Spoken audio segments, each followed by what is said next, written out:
Next one, we just mentioned them, the Arizona Cardinals. Let's throw Kyler Murray in 2 minutes on the board.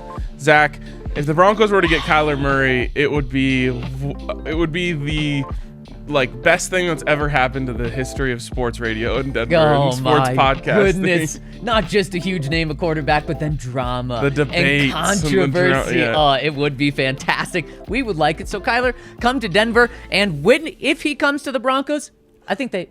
Let me just quickly set the stage here by saying a lot of turmoil between the Cardinals and Kyler Murray to start right now. That's why he's on this list. We're not just going to name every quarterback. Right, exactly. And I think the Broncos stay exactly where they are. Ooh. I think they stay with the 8th best odds because I look at the Baltimore Ravens. Do they have a very good, young, talented quarterback? They sure did. They miss the playoffs last year? They sure did. did. Do they have some weaknesses on their team? Yes. Now, they do have the coaching staff. So in a tiebreaker, I'd give the bump to the Ravens. But I'm not going to put them below the Buccaneers, who don't have a quarterback right now. And then I think they're right there with Tennessee and the Patriots as well. So I think the Broncos stay put. They're still a top 10 team in the NFL. Wow, this is really interesting, and I think you nailed it.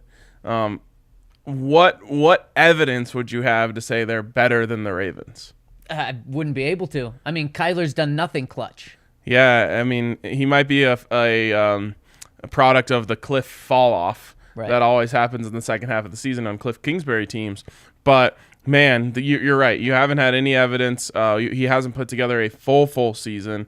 He hasn't won big games quite yet. And Lamar Jackson has that same issue late in the season. But you're giving the tiebreaker to Harbaugh and a former MVP over a guy who has a lot of questions surrounding whether or not he can get into the top tier of quarterbacks right now. Exactly, and I'm not going to go through all the teams, but let's do AFC West teams. They better than the Chiefs? No. They better than the Chargers? Yes. They better than the Raiders? Yes. Okay, so the Broncos' second best team in the AFC West with Kyler Murray. Yeah, I agree with that.